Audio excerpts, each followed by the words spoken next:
첫 번째 수업에는 이제 히브리어 전체적인 개관, 히브리어가 어떤 언어인가에 대한 기본적인 설명하고, 그 다음에 오늘은 이제 자음 이제 23개, 22개라고 할 수도 있고 23개라고 히브리어는 23개라고 얘기하는 게 맞죠.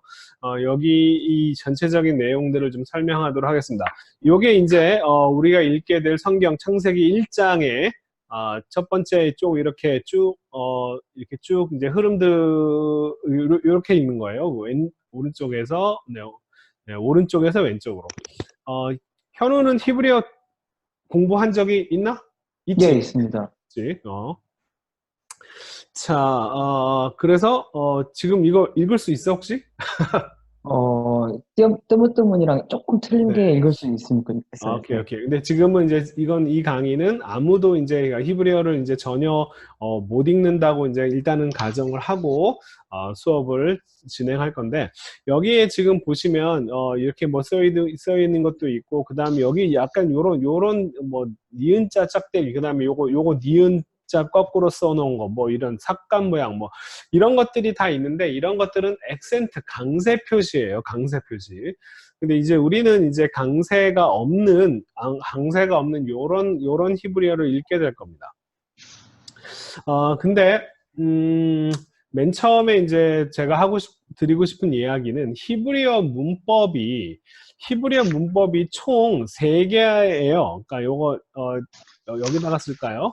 자, 히브리어 문법이라고 하는 것이 총 3가지입니다. 뭐 히브리어뿐만 아니라 모든 언어의 문법은 크게 3가지로 나눠져요. 첫 번째는 뭐냐면 의문론, 혹은 이제 의문론은 음성학 이렇게 이야기하기도 하고, 두 번째는 품사론, 품사론을 다른 말로 형태론이라고도 하고, 세 번째는 혹시 지금 내가 막 쓰고 있는 게 눈에 보여요? 아니면은 쓰고 있는 보여요.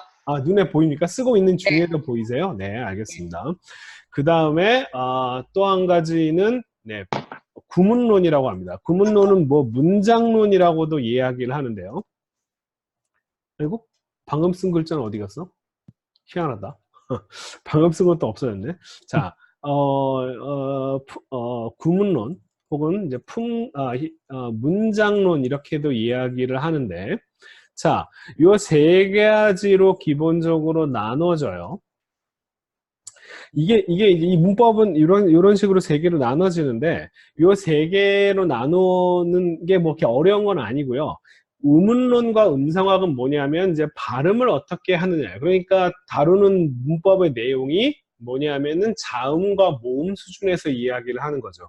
그러니까 자음과 모음, 자모음을 합해서 어떻게 발음하느냐. 어떻게 이제 그 다음에 어떤 자음에는 뭐 어떤 특성이 있고, 뭐 어떤 상황에서는 어떤 모음을 사용하고, 뭐 이런 식의 어떤 자음과 모음, 그러니까 발음에 관련된 걸 연구하는 게 의문론 음성학이고, 그 다음에 그렇게 자모음들이 합해져 가지고 몇 개의 자모음이 합쳐지면 하나의 이제 단어를 형성하죠, 그죠? 그 유닛이 단어인데, 그 단어들이 어떤 방식으로 뭐 형태가 이제 변하는지, 예를 들면 품사로는 뭐 사자 들어간 걸 연구하는 거예요. 그러니까 그래서 뭐 명사, 형용사, 부사, 뭐 동사, 전치사, 뭐 이런 사자 들어가는 걸 각각의 따로따로 그 단어들이 어떤 식으로 형태를 변화하느냐. 그 다음에 이렇게 단어들이 뭉쳐져서 하나의 문장을 형성하는데, 그 문장을 연구하는 게 바로 구문론, 문장론이라고 하는 겁니다. 그러니까 이게 이제 그 다루는 범위에 따라 달라지는 거예요. 근데 참 재밌게도 대부분의 히브리어 문법 책이 이 2번까지만 다룹니다. 2번, 그러니까 품사론, 형태론 만 해도 꽤 많은 걸 연구를 하는데, 그래도 문제는 뭐냐면 2번만을 공부를 한다고 해서 히브리어 문장이 어떤 구조를 가지고 있는지 제대로 알고 있는 건 아니에요. 그러니까 저는 이제 이 기초 이 문법에 2번뿐만 아니라 3번의 아주 중요한 부분도, 사실 3번은 이제 중급반에서 좀 많이 약간 주로 다루긴 하는데, 그래도 기초적인 문장론, 구문론들을 좀 가르치는 부분들이 이 부분에 거의 이제 좀 중간 동사와 이제 관련된 부분들이 나오면 이제 문장을 다루는 걸 얘기할 텐데 이 부분이 굉장히 핵심적인 내용입니다. 그러니까 이건 다른 교재에서는 보기가 어려운 그런 내용들이고 여기까지 해야 우리가 히브리어를 제대로 이해할 수 있어요. 제가 이 구문론 문장론까지 여러분들이 공부하시고 나면 이 창세기 지금 방금 보셨던 이 창세기 1장 이 1장의 요 내용이 아마 여태까지 여러분 번역되어 있는 성경과는 완전히 다른 방식으로 아마 이해하게 되실 겁니다. 제가 이제 장담할 거예요. 그러니까 이런 히브리어 문장 관계가 어떻게 되는지를 이해하고 나면 요 창세기 1장부터 쭉 나오는 요 구절들이 사실은 완전히 우리가 알고 있는 것과는 많이 다른 내용들을 갖고 있어요. 그러니까 왜 그러냐면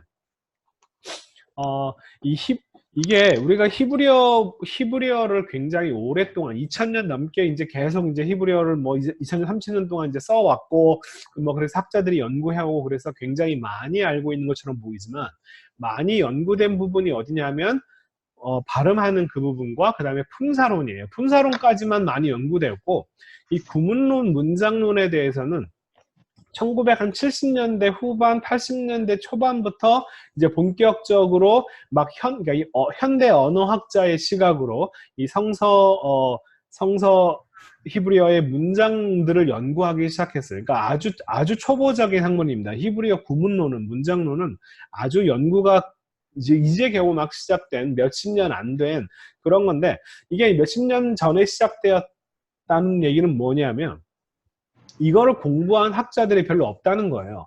현재 지금 한국에 있는 많은 히브리어를 가르치는 사람들뿐만 아니라 전 세계적으로 마찬가지인데 전 세계 사람들 중에 이렇게 문장론에 대해서 제대로 공부를 여기까지 공부한 구약 학자들이 별로 없어요.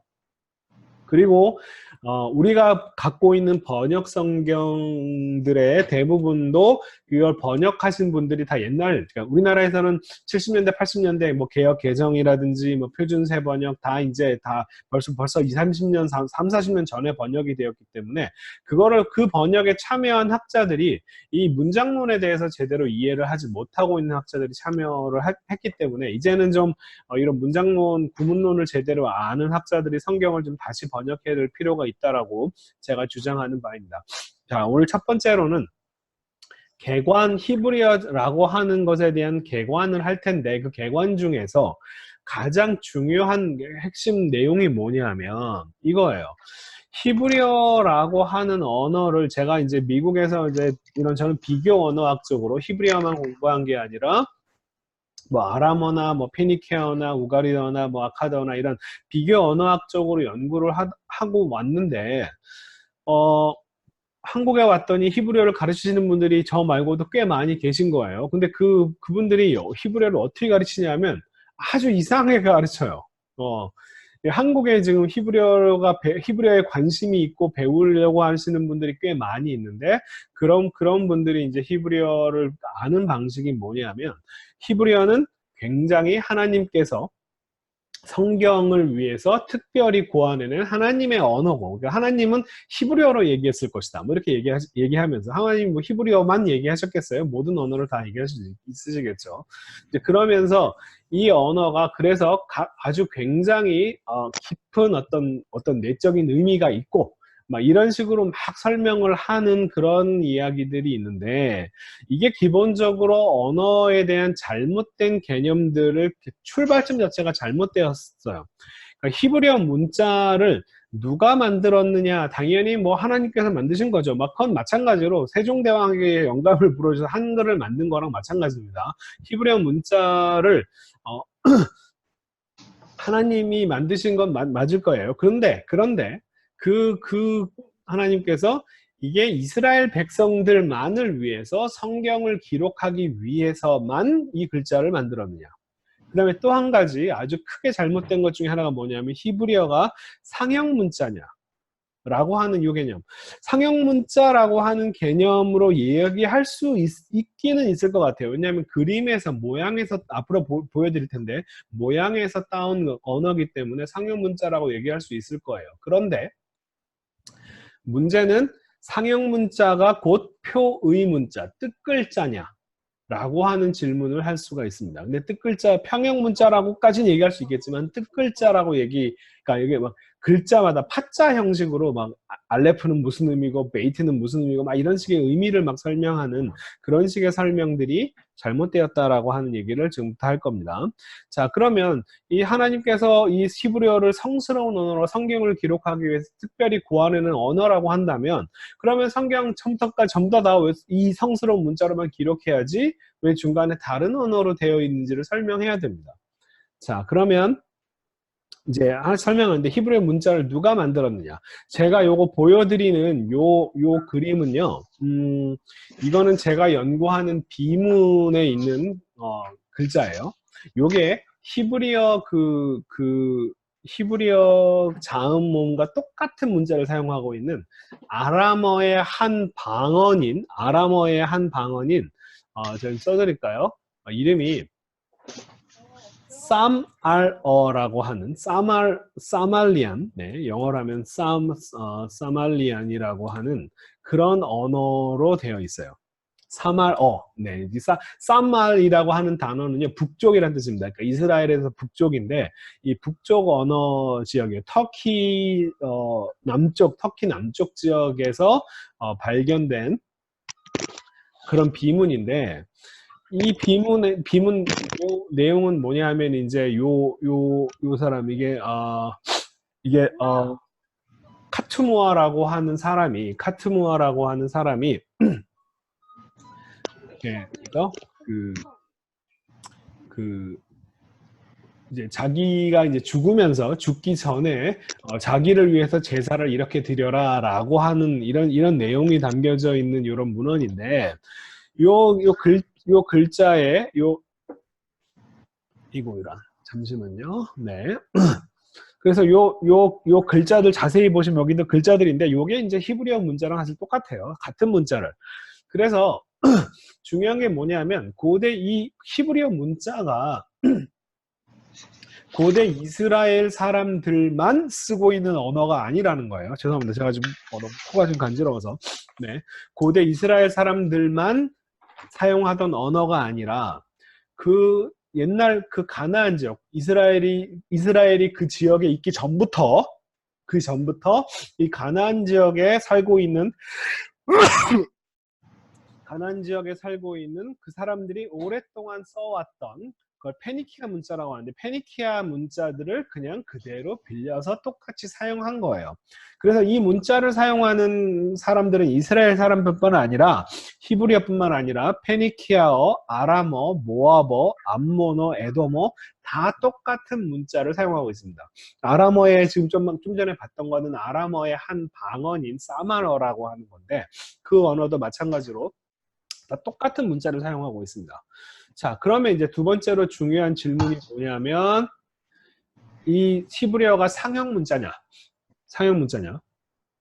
자, 보시면 이 히브리어 글자들이 요거는 이제 우리가 배울 글자들인데 요 글자들의 원래 형태들이 요렇게 지금 어떤 그림에서 나온 거는 맞습니다. 그림에서 나온 그림 문자인 거는 맞아요. 예를 들면 여기 이제 물 모양이고요. 이건 사람 눈이겠죠. 그 다음에 요거는 사실 어떤 막대기, 지팡이 같은 막대기 모양이고요. 요거는 이제 소음 머리 모양인데 이런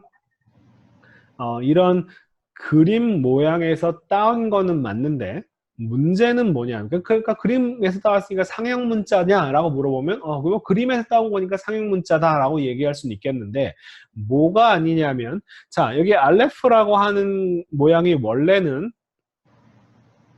원래는 이 소머리 모양을 좀 더 단순하게 하면은 요런 식의 모양으로 소머리 모양을 단순하게 하겠죠, 그죠?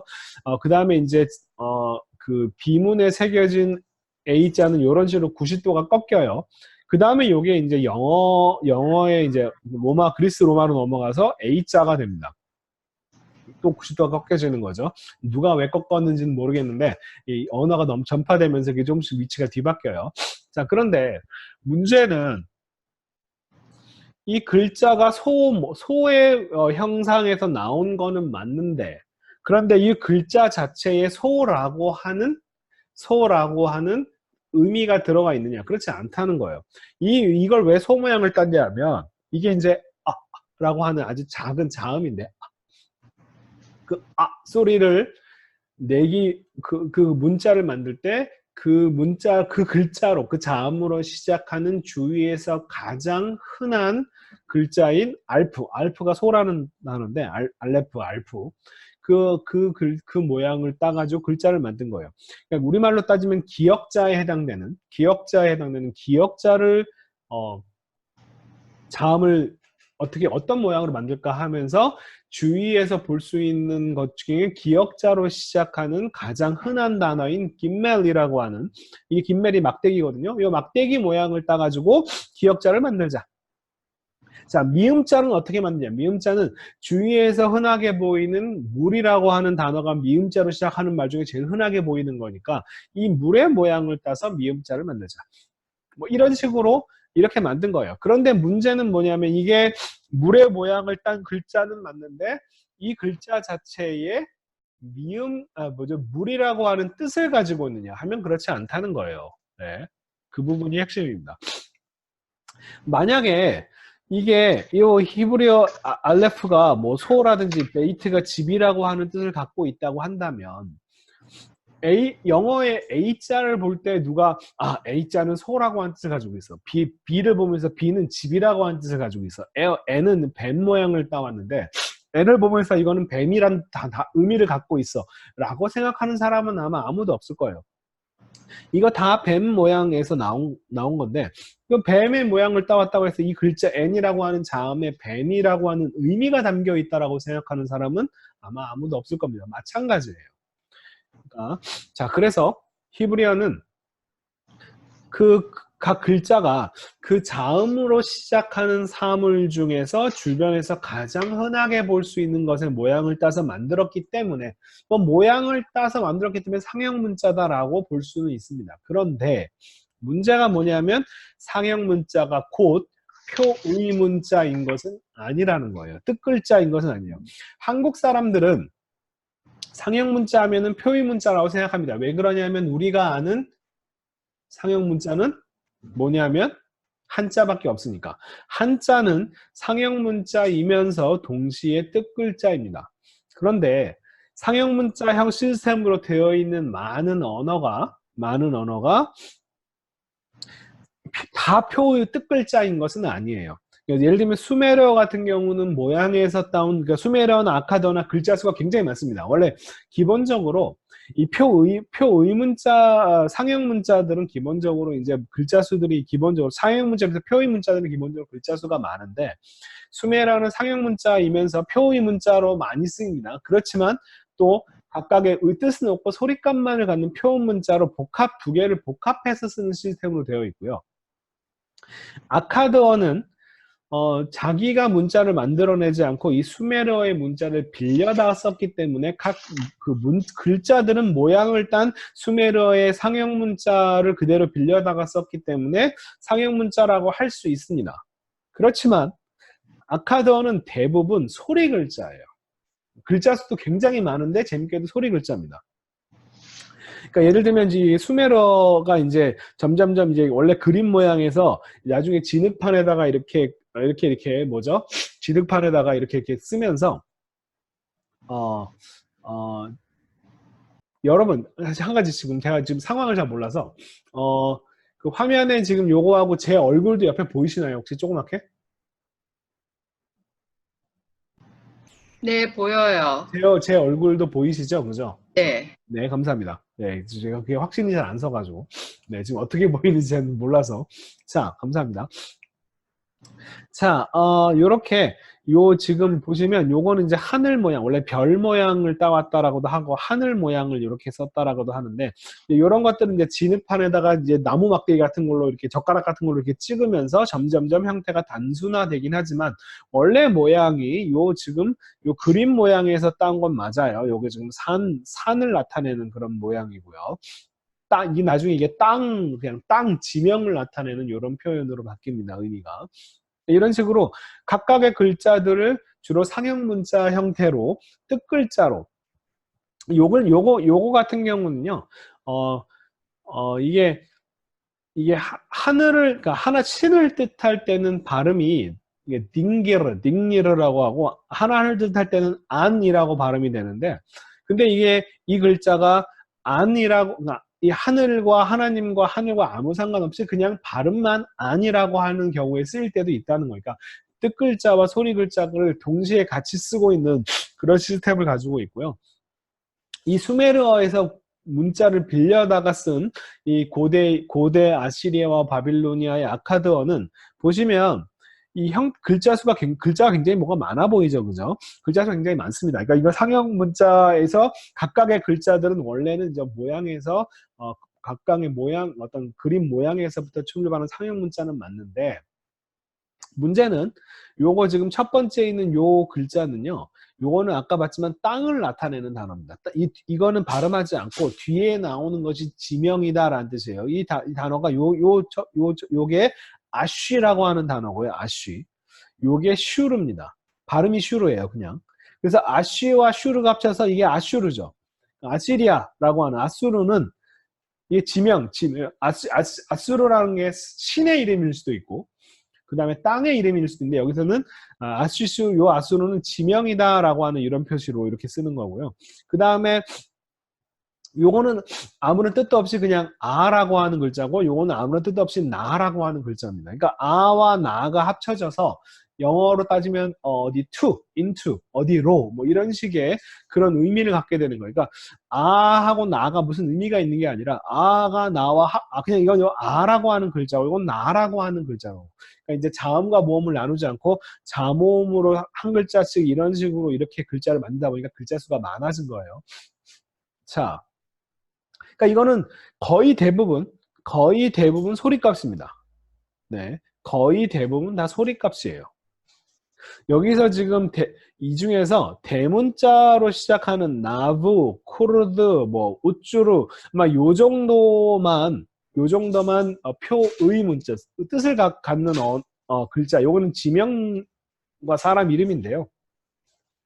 요런 것들만 좀 이제 그 표의 뜻을 빌려오는, 이게 수메르어의 단어를 이렇게 빌려오는, 나부는 신의 이름인데요. 그런 식으로 이제 빌려와서 쓰는 거고, 나머지 좀 소문자로 시작하는 이런 단어들은 다 그냥 아무런 그 뜻이 없이 그냥 다 소리값만 빌려온 것 뿐입니다. 그러니까 이게 무슨 말이냐면, 요 언어 자체가 기본적으로 표음문자라고 하는 거죠. 창형 문자처럼 그림에서 따온 거는 맞지만 표음문자다. 그런 거예요. 자, 모아버로 되어 있는 이게 모압 비문이라고 하는 건데요. 이 이름은 다른 이름이 하나 있는데 뭐냐 하면요.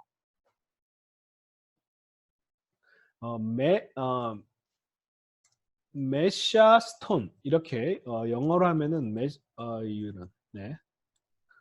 메샤스톤이다라고 하는 이름을 가지고 있습니다. 이게 왜 그러냐면, 왜 메샤가 됐냐면, 이 비문을 쓴 왕 이름이, 모압의 왕 이름이 메샤입니다. 메샤가 뭐냐? 메시아예요, 메시아. 메시아라고 하는 왕이, 이 비문의 내용이 뭐냐면, 이 비문의 내용이, 이거 보시면 이제 글자들을 이렇게 보이는데, 이 글자들을 좀 더 자세히 들여다보면 아까 우리가 봤던 히브리, 요게 바로 알레프입니다. 여기 알레프고요. 요거는 물 모양에서 나온 맴이고요. 그 M자예요, M자. 영어의 M자랑 모양이 비슷하죠, 그죠? 요게 A자고, 요게 T자입니다. 요게 타브예요. 그러니까 성경에 쓰여 있는 히브리어랑 모양이 똑같아요. 자, 근데 요 내용이 뭐냐면, 그러니까 케모시라고 하는 이제 그러니까 신을 섬기죠. 모압의 왕이 자기 신 케모시한테 이제 감사의 기도문이 앞에 나와요. 우리를 탄압하는 이스라엘로부터 우리를 구원해 주신 케모시에게 감사한다라고 하는 그런 내용들이 요 앞에 있습니다. 그러니까 이 내용들이 그대로 모압도 그러니까 글자 수가 여기서 몇 개 안 되죠. 글자 수를 보면 정확히 딱 22개입니다. 이게 페니키아 문자를 그대로 빌려왔기 때문에 요 이제 글자 그 수를 빌려합니다. 그래서 제가 언어학자로서 이제 저는 고고학자들이 이렇게 땅을 파면 그 땅을 파는 것 중에 글자로 되어 있는 걸 해독하는 게 이제 제가 하는 일인데, 처음 보는 언어일 경우에 맨 처음 하는 게 뭐냐면 이거예요. 글자 수가 몇 개인지도 세봅니다. 글자 수가 한 30개 미만이다 그러면 얘는 음문자, 소리를 나타내는 그런 형태를 가지고 있고, 글자 수가 많으면, 글자 수가 막 몇천 개, 몇백 개, 몇천 개씩 되면은, 아, 이거는 뜻글자일 확률이 높다라고 이런 식으로 이제 먼저 전제를 해놓고 들어갑니다. 그러니까 이제 세상에 22자밖에 안 되는 뜻글자라고 하는 표의문자는 세상에 존재할 수가 없죠. 세상에 어떻게 몇 글자 수가 22개밖에 안 되는데 거기다가 어떻게 의미를 얼마나 많이 집어넣어야 서로 의사소통이 되겠습니까? 말이 안 되는 이야기입니다. 자, 또 한 가지. 자, 성경은 히브리어로만 기록되었는가? 이 질문을 왜 하냐면 이 성경의 언어가 뭐 성경을 하나님께서 히브리어가 성경을 기록하기에는 특별히 구원된 언어. 이 얘기를 누가 했냐면요. AD 12세기, 14세기, AD 한 12에서 14세기, 이거는 이제 한참 예수님으로부터 1300년이 지난 종교개혁 좀 이전에, 정확히 할까요? 12세기, 14세기가 맞을 것 같아요. 12세기, 14세기 정도에 유대 신비주의라고 하는 카발라라고 하는 게 있습니다. 카발라라고 하는 이 유대 신비주의자들이 이런 주장을 하기 시작했어요. 그러니까 이 사람들은 사실은 다른 아카드어나 페니케어나 아람어나 이런 거 하나도 모르고 오로지 히브리어밖에 모르고 성경이 히브리어로 기록되어 있으니까 이거는 하나님이 성경을 기록하기엔 특별하게 고안된 언어다. 그런 식으로 이게 신앙심의 발로인 건 맞아요. 신앙심의 발로가 방향이 잘못됐다고 생각하는 거예요. 그러니까 이 글자를 성스럽게 거기에 뭔가 막 신비로운 의미가 막 들어가 있다라고 하는 식으로 이 자기의 어떤 종교적인 신앙심을 그런 식으로 이렇게 설명을 했던 거죠. 이거 굉장히 후대의 얘기들인데 그것들을 아직까지 지금 이야기하는 사람이 있고 한국에는 이런 식으로 각 글자마다 무슨 의미가 있고 막 이렇게 되어 있는데 전혀 그렇지 않습니다. 자, 보시면 성경이 그러면 이 사람들이 주장하는 것처럼 이게 하나님께서 성경을 기록하기 위한 특별한 언어다라고 하면 그러면 성경 전체가 다 히브리어로 되어 있어야 하는데 적어도 구약은요, 그죠? 적어도 구약은 유대인들한테 신약은 경전이 아니니까 빼더라도 그런데 성경이 히브리어로만 되어 있는 게 아니라 자, 구약의 대부분이 히브리어로 되어 있고 구약의 일부분은 아람어로 되어 있습니다. 그리고 신약 성경은 그리스어로 되어 있죠. 그죠? 이게 왜 이렇게 됐느냐? 이유는 간단합니다. 이유는 간단해요. 뭐냐면 사람들이 히브리어를 쓰니까 하나님께서 히브리어로 성경을 기록한 거죠. 사람들이 잘 이해할 수 있도록. 근데 사람들이 점점점 이제 페르시아 제국이 들어서고 이 페르시아 제국이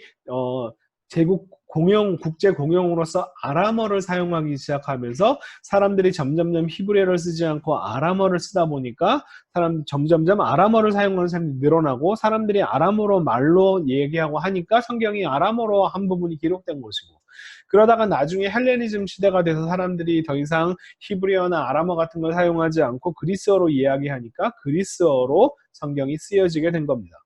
이게 무슨 말이냐면 성경은 언제나 그것이 쓰여진 시대에 그 사람들이 가장 잘 이해할 수 있는 언어로 되어 있다는 거예요. 이게 뭔가 히브리어가 성스러워서 성경이 쓰여진 게 아니라 성경의 첫 번째 독자인 고대 이스라엘 사람들이 히브리어로 말을 하고 쓰니까 성경이 히브리어로 기록된 것이고 그죠? 하나님이 그 사람들을 잘 이해시키기 위해서는 당연히 히브리어로 얘기해야겠죠. 그래야 알아듣겠죠. 그 다음에 사람들이 아람어를 쓰기 시작하니까 아람어로 기록이 되는 거고 사람들이 그리스어를 쓰니까 그리스어로 성경이 기록이 되는 겁니다. 어려운 얘기 아니에요. 성스러워서가 아니라 그게 그 지역의 가나안 사람들, 이스라엘 사람 포함한 가나안 지역 사람들 다 알고 있는 글자로 하나님께서 기록을 하신 거죠. 자, 성경은 언제나 그것이 쓰여진 시대의 사람이 가장 잘 이해할 수 있는 언어로 되어 있다. 그러니까 제 말은 무슨 말이에요? 여태까지 얘기한 건 뭐냐면 하나도 뭔가 특별하고 대단하고 성스러운 언어가 아니라는 이야기를 한 거예요. 그런데 그러면 별로 대단하지도 않고 성스럽지도 않은 이 히브리어를 도대체 왜 배워야 하는가? 그렇죠? 그냥 뭐 다른 언어 똑같은데. 자, 이유가 뭐냐면 이유는 똑같습니다. 뭐냐면 성경이 언제나 그것이 쓰여진 시대의 사람들이 가장 잘 이해할 수 있는 언어로 되어 있기 때문에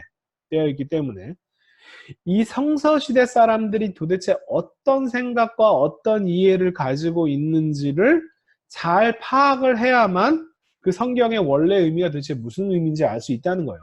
그 언어를 사용하는 사람들의 문화적인 어떤 역사적인 그런 사고 구조 자체를 이해하지 못하면 그건 언어를 통해서밖에 이해를 못합니다. 그런 거를 제대로 이해해야지만 지금 저희 성경이 도대체 무슨 이야기를 하는지를 알 수 있지. 그렇지 않고서는 알 수가 없어요. 이거 언어를 배우는 것 밖에는 알 수가 없습니다. 예를 들면 몇 가지 예를 들게요. 예를 들면 성경의 그룹,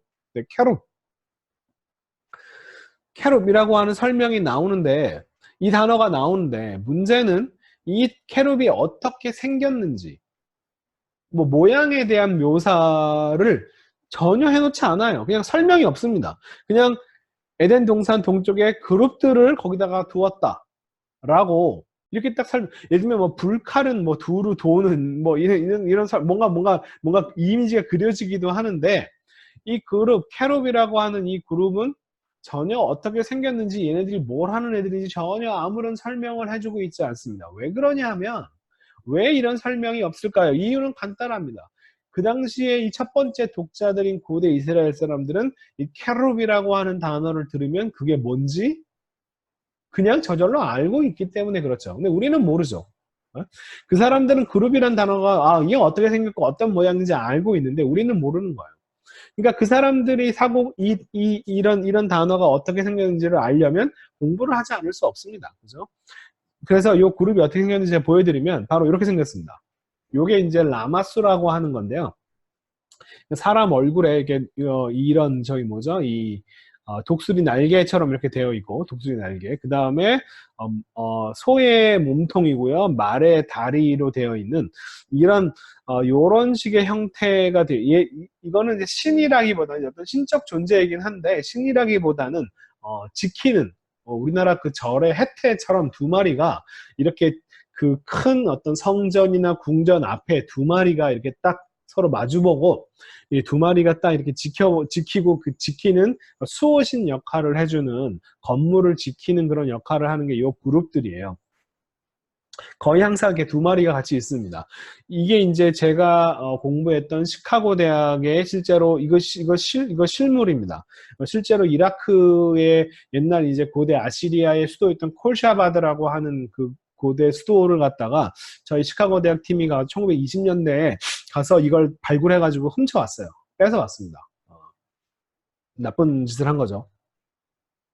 이 사이즈가 얼마나냐면 이만합니다. 진짜 이 엄청나게 커요.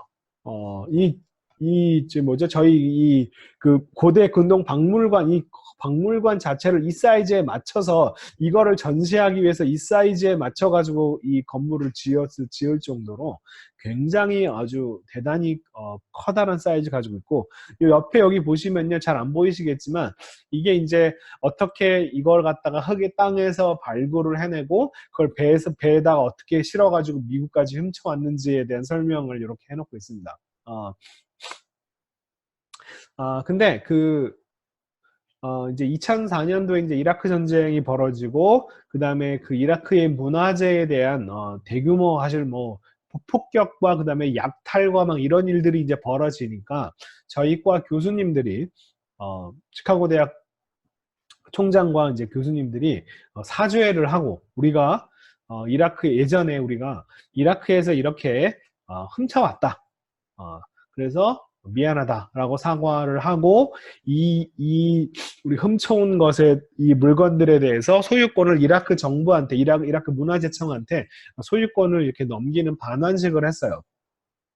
대신에 이제 이걸 다시 이라크로 옮겨가기 너무 힘드니까 우리가 향후 100년 동안은 우리가 여기서 그냥 보관을 소유권은 이라크에 있지만 우리가 여기서 전시를 좀 계속할 수 있게 해달라라고 이렇게 계약을 맺어가지고 예, 이렇게 지금 저희가 계속 시카고 대학에서 요거를 갖다가 이제 전시를 하고 있긴 합니다만 자 그런데 예, 다시 말씀드리지만 자 이렇게 왜 히브리어를 배워야 되는가라고 하는 것 중에 또 중요한 이게 그 언어를 사용하는 사람들의 생각들을 잘 알고 있어야 되는데 재밌는 건 뭐냐면 히브리어 동사에는요 시제 개념이 없다는 거예요. 나중에 이제 동사를 공부하면서 제가 제대로 설명해 드릴 겁니다. 재밌게도 히브리어에는요 이상해 한국 사람은 이 개념을 잘 이해할 수가 없어요. 한국 사람은 무조건 이 동사는 무조건 과거, 현재, 미래를 시제를 나타낼 수밖에 없는 언어인데 근데 히브리어 동사에는 시제 개념이 없습니다.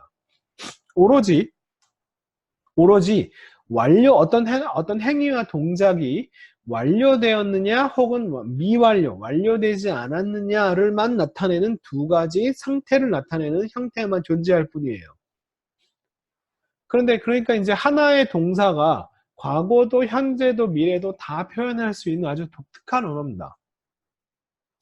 완료냐 미완료냐라고 했을 때 재밌는 건 뭐냐면 예를 들면 우리는 이제 완료는 뭔가 과거에 가깝고 미완료는 미래에 가깝다. 미래와 좀 연결이 되어 있는 건 뭐 사실이긴 한데 근데 여러분 예언서 있잖아요. 이사야 같은 예언서라든지 예레미야라든지 이런 예언서들을 보면요. 우리가 다 번역된 성경은 다 미래로 번역되어 있지만 실제로 동사가 뭐냐면 완료 동사를 쓰는 경우가 굉장히 많습니다. 그러니까 이게 완료는 미래에 쓸 수 없다? 아니에요. 그러니까 어떤 완료 동사가 과거든 현재든 미래든 다 됩니다. 미완료 동사도 마찬가지로 과거, 현재, 미래가 다 돼 있어요. 이게 언어를 비교해 보면 이렇게 돼 있습니다. 자, 한국어는 우리말은 순수한 시제 시스템으로 되어 있습니다. 한국 사람들의 한국어는요 무조건 다 현재, 과거, 미래 이 개념이 이 동사 안에 들어가 있지 않으면 한국말은 번역이 안 됩니다. 자, 그런데 영어 배우신 분은 알겠지만 자, 시제와 상태의 혼합 시스템을 가지고 있습니다. 혼합 시스템. 예를 들면 우리가 예를 들면 현재 완료 이렇게 얘기하거나 혹은 뭐 과거 진행형 이렇게 이야기하는데 이게 무슨 의미냐면요. 자, 이거 아까 쓴 게 어디로 갔지? 왜 그냥 사라지지? 이상하다. 쓴 글자가 없어졌네요. 네. 예를 들면, 자, 현재 완료 혹은 과거 진행형 제가 이렇게 얘기했죠? 죄송합니다. 자, 현재 완료라고 하는 말은 뭐냐면 현재는 시제고 완료는 완료된 상태를 나타내는 거예요. 과거 진행형, 과거는 시제고요. 진행형은 아직 완료되지 않은 그 행위를 계속하고 있는 완료되지 않은 상태를 나타내는. 그러니까 영어 같은 경우는 네, 그러니까 시간 시제 개념과 상태 개념을 복합적으로 가지고 있는 그런 언어입니다. 반면에 이 히브리어는 참 재밌게도 순수한 상태 시스템을 가지고 있어요. 오로지 동사가 완료 아니면 미완료 이 두 가지밖에 없어요. 완료가 상황에 따라 과거를 얘기할 수도 있고 미래를 얘기할 수도 있고 현재를 얘기할 수도 있고 미완료도 마찬가지입니다. 그러니까 이런 그 사람들이 생각하는 어떤 동사에 대한 개념 자체가 한국 사람과는 너무 다른 거예요. 그죠? 이런 거에 대한 충분한 이해를 해야 우리말로 올바르게 번역할 수 있는 겁니다. 자, 그다음에 또 한 가지 제가 히브리어에는 시간과 공간 개념이 이게 참 재밌게도 약간은 제가 이제 히브리어를 좋아하는 이유 중에 하나인데 약간은 되게 원초적인 느낌을 줘요. 그리스어라든지 이런 거랑 비교해 봤을 때 굉장히 원초적인 느낌인데 마치 이렇게 막 빅뱅 이전에 시간과 공간이 불리게 되기 이전의 언어인 것처럼 되게 굉장히 많은 단어가, 그래서 우리말에도 그런 경우 되게 많은데 영어도 마찬가지긴 합니다만, 시간과 공간이 공간적 개념을 분리하지 않고 함께 쓰는 경우가 되게 많아요. 예를 들면 공간적으로는 동쪽이라고 하는 동쪽, 근데 이 동쪽이 앞쪽, 그러니까 앞쪽을 나타내고요. 동쪽, 이게 동쪽이라고 하는 히브리어 단어가 있는데 이 단어는 시간적으로는 옛날을 나타내는 표현입니다. 고대 이스라엘 사람들은요, 재밌게도 동쪽을 향해 서 있고요. 그 다음에 또 하나는 뭐냐면 과거 지향적인 인간들입니다. 항상 옛날을 바라보고 서 있어요. 현대인들은 어느 순간부터 미래지향적으로 미래를 바라보고 살아가게 되어 있는데, 이게 이제 옛날 사람들은 과거지향적으로, 인류가 이게 전체가 바라보는 시선이 이게 과거지향이냐 아니면 미래지향이냐에 따라서 이게 전혀 이게 삶을 대하는 태도 자체가 달라지는 거죠. 예를 들면 나이가 들어가는 것은 과거지향적인 인간들한테는 나이가 들어간 건 좋은 겁니다. 더 지혜로워지는 거고, 성경에서 그래서 나이 드는 것은 사실은 지혜로워지는 건데, 근데 미래지향적인 인간들한테는 나이가 들어간다는 것은 뒤처지는 거고, 그죠? 뭔가 더 뒤떨어지는 거죠, 그죠? 뒤로 밀리는 겁니다. 자, 그래서 이 사람들은 고대인들은 이스라엘 사람들은 동쪽을 바라보면서 항상 또한 옛날을 바라보았기 때문에, 자, 이거 보세요. 내가 있기 전, 이거 성경에 있는 표현인데, 네가 있기 전 하나님이 사람을 세상에 창조하신 날부터, 자, 지금까지 지나간 날을, 이건 우리말 번역입니다. 지금까지 지나간 날. 우리는 이게 이제 미래지향적인 인간들이 뒤로 이렇게 지나갔다라고 번역을 했는데, 이게 이 지나간 날이라고 하는 히브리어 원문은 뭐냐면 네 앞에 있는 옛날들을, 그러니까 지나간 날들을 상고해보라, 생각해봐라 라고 했는데, 실제로 원문은 뭐라 되냐면 너의 앞에 있는 옛날들을 물어봐라. 그래서 미래는 뭐냐면 미래는 뒤에 있는 겁니다. 미래는 뒤에 있어요. 그러니까 지나간 게 아니고요, 앞을 바라보고 과거를 바라보고 있기 때문에 과거가 지나간 게 아닙니다.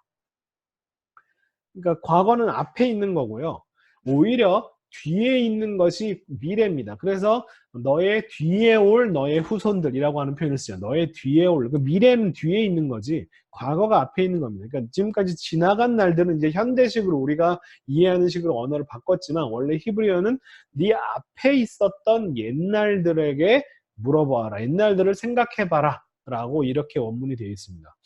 그러니까 우리가 올람이라고 하는 영원이라고 하는 단어도 우리는 무한히 긴 시간을 생각하면서 아주 먼 미래까지를 이렇게 생각을 하는데, 마찬가지로 이 올람이라고 하는 단어의 원래 뜻은 뭐냐면 태고적, 아주 옛날을 뜻하는 단어예요.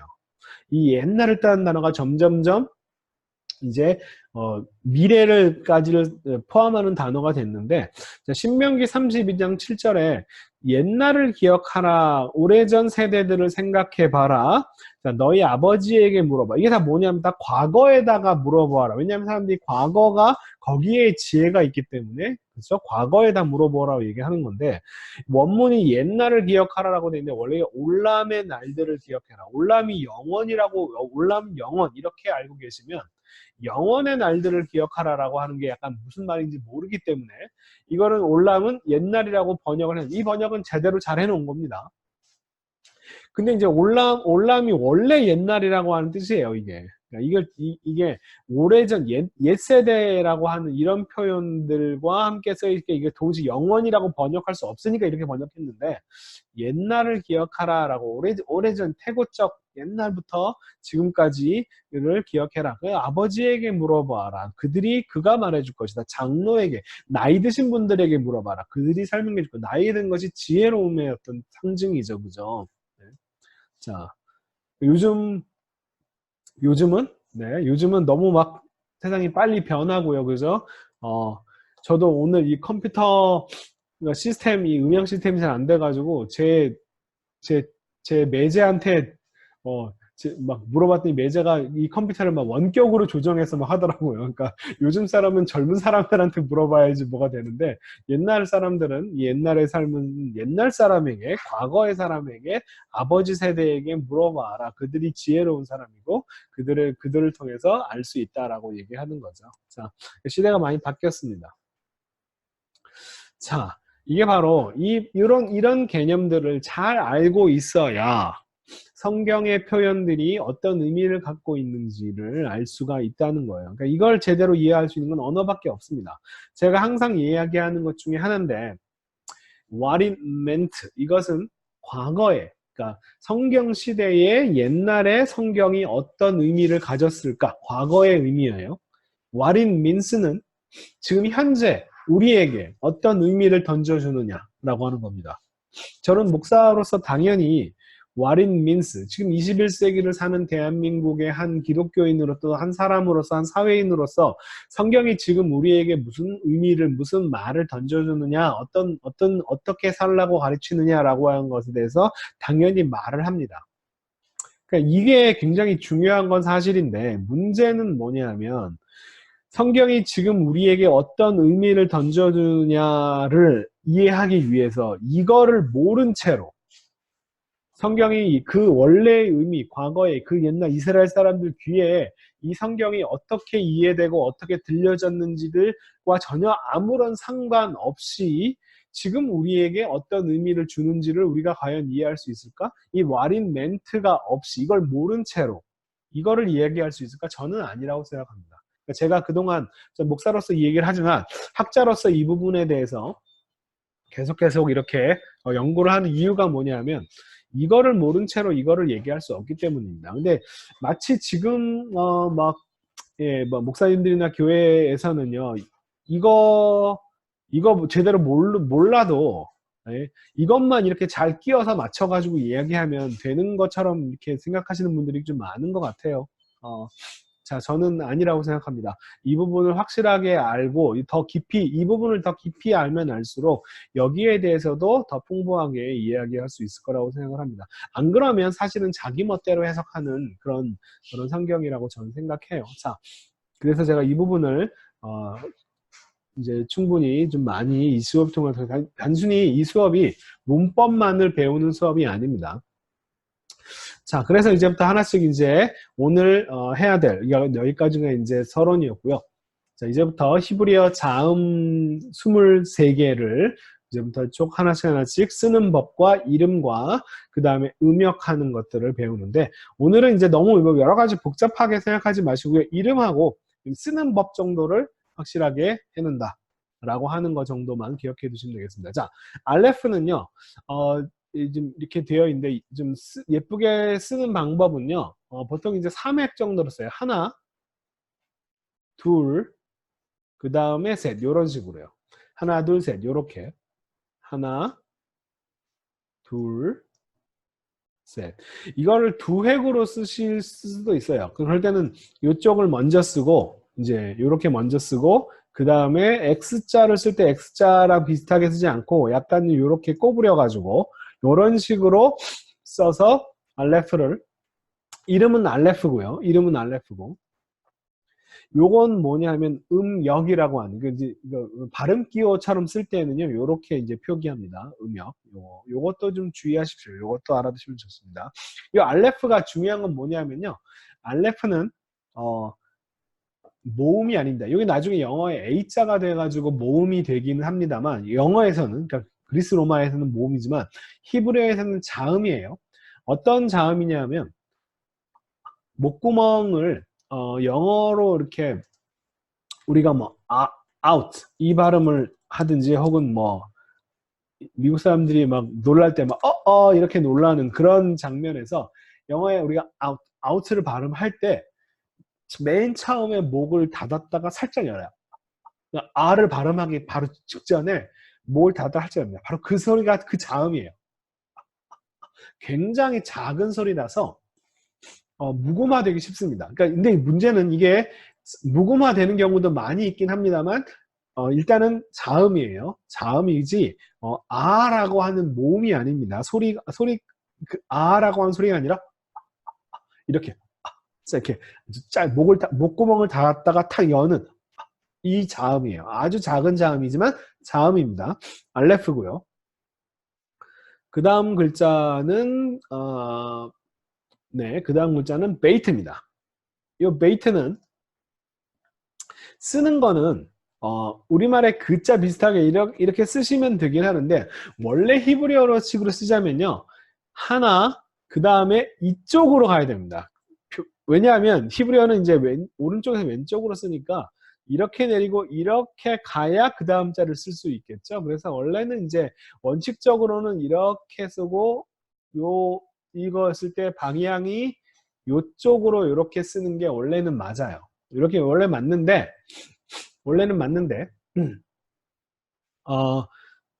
저도 그렇게 잘 안 씁니다. 저도 그냥 편하게 저도 그냥 한국말 글자 쓰듯이 저도 이렇게 쓰긴 쓰는데 원래 원칙적으로 쓰려면 요렇게 돌아가야 됩니다. 요거는요 지금 점이 있을 때와 없을 때가 이렇게 좀 차이가 납니다. 소리가 점이 있을 때는 이게 영어에 음역할 때는 이제 이름이 똑같아요. 이름은 둘 다 베이트인데 점이 있을 때는 B 소리고요. 다음 시간에 이걸 좀 더 자세히 설명할게요. 점이 없을 때는 이게 음역할 때는 라인을 이렇게 그어주시고 발음은 비읍을 부드럽게 한 V 소리가 납니다. V, B, V, V. 이게 베이트입니다. 자, 알레프는 하나, 둘, 셋 이렇게 쓰고 베이트는 하나, 둘 이렇게 쓰고 자, 그 다음에 세 번째가 김멜입니다. 김멜은 이렇게 보면 도대체 어떻게 쓸지 잘 모르겠는데 제가 써드리면 하나, 둘 이런 식으로 쓰시면 돼요. 이렇게 하나, 둘 이렇게 김멜도 보시면은 점이 있을 때가 있고 없을 때가 있고 점이 있을 때는 그냥 라고 쓰시면 되고 이 위에 라인 하나 있는 것은 점이 없을 때 이렇게 쓰는데 소리가 부드러운 소리다라는 뜻입니다. 라고 발음해요. 그를 부드럽게 하는 발음은 이런 발음입니다. 이렇게 발음하는데 이 부드러운 소리입니다. 네. 근데 현대 히브리어는 이게 두 개를 구별하지 않습니다. 왜 그러냐면 현대 히브리어를 만든 사람들이 독일계 유대인들이기 때문에 이 독일어에 없는 발음은 다 없애버렸어요. 독일어에 이런 발음 없으니까 그냥 없애버렸습니다. 자, 김멜은 이렇게 씁니다. 김멜, 알렙베이트 김멜. 자, 그 다음에 달렛입니다. 달렛. 이름이 달렛이고요. 표 쓰는 방법은 하나, 둘. 주의할 것은 요거를 이렇게 길게 뒤로 빼주셔야 되고요. 길게 뒤로 빼주셔야 되고 이거를 너무 길게 밑으로 쭉 내리시면 안 돼요. 짧게 그냥 내리십시오. 짧게. 이름은 달렛입니다. 여기 각이 확실히 지어져야 한다는 것과 이렇게 쭉 내리지 않고 조금만 내리는 거. 달렛.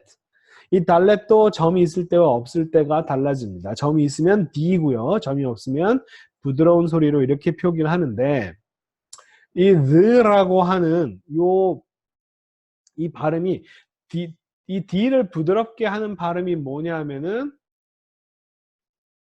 영어의 그 TH 발음 중에 이 번데기 올챙이 발음이라고 하죠. the 발음.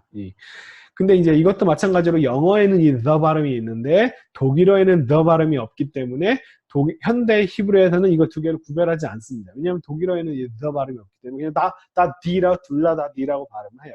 하지만 성서 히브리어의 때는 이 구별을 했기 때문에 당연히 점이 있을 때 없을 때를 구별했겠죠. 당연히 발음이 the와 the로 구별이 됩니다. 여러분 한국 사람한테는 별로 중요하지 않습니다. 네, 우리는 그냥 그거 굳이 구별 안 하셔도 되긴 합니다. 뭐 유대인들도 안 하는데 뭐 굳이 저희가 할 필요까지는 없는데 자, 그 다음 자음은 헤이입니다. 헤이. 다섯 번째 자음인데요. 요 헤이 쓰는 것도 주의할 점은 뭐냐면 자, 하나 이렇게 내리고요. 그 다음에 여기를 이렇게 내릴 때 주의할 것은 요 부분을 많이 띄워놓고 쓰셔야 됩니다. 자, 이거 먼저 쓰고 이렇게 쓰는 게 아니고 한국 거 쓰듯이 이렇게 쓰는 게 아니라 이걸 먼저 쓰시고 이렇게 쓰셔야 됩니다. 하나, 둘. 하나, 둘. 근데 요 사이를 많이 띄어서 이름은 헤이고요. 음역은 H로 하는데 이 헤이는 한국 사람들이 발음하는 히읗보다도 좀 더 부드러운 발음이에요. 이 되게 약한 발음이에요. 그래서 이 발음은 사실 되게 많이 잘 사라집니다. 라고 하는 발음이고요. 네, 헤이. 그 다음에 요거는 vav입니다. vav는 요거 지금 요 헤이 옆에다가 좀 써보면요. 이렇게 짧게 그냥 쭉 내려주시면 돼요. 뭐 간단합니다. 네, vav고요. 이렇게 요거 지금 이렇게 머리를 이렇게 길게 쓰실 필요 없습니다. 그냥 이렇게 그냥 쭉 살짝만 내려주시거나 아니면 그냥 쭉 내리셔도 됩니다. 네, vav예요. 이게 독일 사람들이 문법을 정리했기 때문에 W라고 써놓고 그죠? W라고 써놓고 이름은 독일식으로 vav라고 읽는 거예요. vav 이름이 vav입니다. 자, W라고 해놓고 vav라고 와우라고 읽는 사람도 있는데 이거는 독일어를 이제 영어식으로 읽은 건데요. 잘못 읽은 거고요. 독일어식으로 vav라고 읽으시면 되겠습니다. vav. 자, 그 다음에 요 za인인데요. za인은 아까 바브 위에 머리 하나가 있는 것처럼 요렇게 하나, 둘 요런 식으로 이렇게 쓰시면 됩니다. 이게 영어의 Z 발음이 바로 여기서 이 모양이 여기서 나왔어요. zain이라고 하는 zain. 오늘은 이제 하나씩 글자를 쓰는 법을 배우고 있는 겁니다. zain. 그 다음에 hat. 요 hat는요. 아까 헤이랑 비교해 보면 헤이는 이렇게 쓰고 요 라인을 많이 이렇게 띄었는데 똑같이 쓰되 이걸 딱 붙여서 내리면 됩니다. 뭐 어려운 건 없어요. 똑같아요. 이름은 하트인데 이게 독일어의 그 체하 발음이라고 해서 마하 할 때 마하라고 하는 그 발음과 같지 않습니다. 이것도 목구멍 깊숙이 나는 소리예요. 아마 다음 시간에 제가 좀 더 자세하게 설명을 해드릴 겁니다. 그냥 이거는 목구멍 이 발음이에요. 목구멍에서 나는 소리입니다. 이 발음입니다. 이게 독일어의 그 체하 발음이라고 해서 그 마하 할 때 그 CH 발음 있잖아요. 독일어에. 이거는요, K 사운드를 부드럽게 내는 소리가 바로 이 소리입니다. 이거는 목구멍 앞에서부터 이게 앞으로 쏘는 발음이에요. 카를 부드럽게 막 이렇게 내는 소리고요. 이 지금 요 하트는요, 목구멍 깊숙이 이런 소리를 내는 위치가 달라요. 그래서 같은 발음이 전혀 아닙니다. 근데 이제 이걸 현대 히브리어 사람들은 독일식으로 발음하다 보니까 그냥 이 발음이 그냥 이 발음과 똑같다라고 하는 식으로 이게 두 개 이거랑 똑같다라고 했지만 같은 발음이 아닙니다. 자, 목에서 나는 소리들을 이렇게 점을 찍어요. 이게 목에서 나는 소리다라고 점을 찍었다고 생각하시면 되겠습니다. 이게 목구멍 깊숙이 나는 소리예요. 자, 그 다음 단어가 데이트인데요. 제가 편의상 우리말로 쌍디귿으로 데이트라고 쓰긴 썼습니다만 이것도 그냥 여러분 이제 한국식으로 좀 구별하려고 나중에 이제 T 사운드도 나오기 때문에 타브도 그러니까 티귿 사운드도 있기 때문에 이 타브와 이 데이트는 구별하라고 해서 제가 쌍디귿으로 쓰긴 썼습니다만 이것도 엄밀하게 따지면 따 발음이 아니라 T에다가 밑에 점을 찍는 이 목에서는 떠 이런 발음이에요. 이게 좀 발음이 어렵습니다. 이건 아랍어에 현재 이 발음이 다 있어요. 이렇게 하는 발음입니다. 목을 이렇게 딱 목구멍 깊숙이 튕겨주는 소리예요. 이거 데이트입니다. 그러니까 T 사운드랑 비슷하지만 목에서 나는 소리다라고 해서 점을 찍었다고 생각하시면 돼요. 그러니까 이렇게 말해야지 이게 따가 아니에요. 따는 요 혀하고 이빨 사이에서 따 그러는 거지. 이거는 이런 발음입니다. 근데 한국 사람은 그냥 쌍디귿 정도로 이해하시면 돼요. 그냥 데이트 이렇게 그냥 발음해 주세요. 괜찮습니다. 자, 쓰는 방법은요. 하나, 둘입니다. 하나, 둘. 제가 써드릴게요. 하나, 둘 이렇게 약간 화난 애처럼 이렇게 네. 하나, 둘 이렇게 쓰시면 되겠습니다. 방향이 이렇게 이런 식으로 돌아가는 거예요. 하나, 둘 이렇게 데이트. 자, 그 다음에 요드는 이렇게 조그맣게 짧게. 네. 저기 뭐죠? 글을 쓰는 라인이 이렇게 있다면요. 요드는, 예를 들면, vav 같은 경우는 이렇게, 뭐, hey도 다 이렇게 뭐, 라인을 맞춰서 이렇게 쓰는데, 요드는 위에다가 조그맣게 이렇게 써주면 됩니다. 조그맣게 이렇게 둥글게 이렇게 쭉 내려주면 이게 요드예요. 제일 쓰기 편합니다. 요드. 음역은 Y로 하고요. Y. 요드. 그 다음에 카프입니다. 카프. 이 카프는요, 이게 C자 모양, 그냥 이렇게 쓰면 돼요. 간단하게. 이렇게 좀 둥글게 돌려주면 되는데, 요건 뭐냐 하면, 단어 맨 마지막에 그러니까 어떤 단어 맨 마지막 글자로 있을 때, 그러니까 그 다음 글자를 바로 붙여서 쓸 필요가 없을 때, 맨 마지막에 올 때 이걸 씁니다. 이걸 뭐라고 하냐면은 요 이름을 그냥 카프라고 하셔도 되는데, 이름을 굳이 집어넣자면은 파이널 카프라고 이렇게, 네. 파이널 카프라고 합니다. 어떤 한 글자마다 맨 마지막에, 한 단어의 맨 마지막에 위치했을 때, 쓰는 형태인데요. 파이널 카프입니다. 이걸 좀 더 역사적으로 제가 설명을 드리면, 자, 요게 카프인데, 요거는 단어 맨 마지막에 쓰는 이것의 변형 형태다라고 생각하지 마시고요. 원래는 반대입니다. 이 카프가요, 생긴 게 원래 어떻게 생겼냐면요. 역사적으로 설명해 드릴게요. 원래는 이 카프란 뜻이 손바닥이라는 뜻이고, 손바닥. 원래 이렇게 생겼었어요. 원래 이렇게 생겼는데, 손가락 모양 비슷하게 이제 이런 식으로 되어 있었는데, 요거를 이제 좀 더 단순하게 쓰다가 보니까 어떻게 됐냐면, 요런 식으로 이렇게 쓰기 시작했습니다. 그리고 요런 식으로 바뀌어가요. 좀 단순하게. 요 형태가 뒤집어져 쓴 게 영어의 K자가 되는 거죠. 그죠? 요 형태를 뒤집어 쓴 게 영어의 K자가 되는 겁니다. 근데 요 형태를 좀 더 단순하게 쓴 게 바로 요거예요. 요겁니다.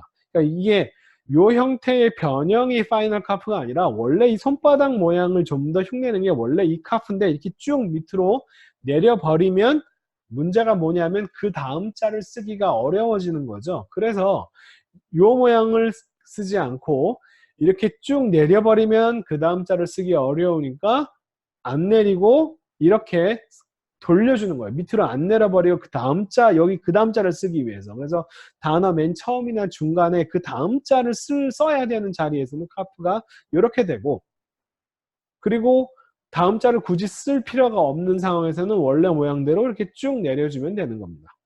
제가 쓰는 법을 좀 더 해드리면, 그냥 카프는 이렇게 C자 모양 거꾸로 이런 식으로 이렇게 쓰시면 돼요. 간단합니다. 그냥 간단하게 이렇게 쓰시면 돼요. 돌려주시면 됩니다. 네.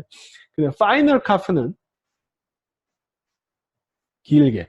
요게 아까 우리가 달렛 봤던 거하고 제가 구별하라고 말씀드렸죠. 달렛은 짧게 이렇게 내리시고, 요거 파이널 카프는 이렇게 길게 쭉 내리시면 되겠습니다.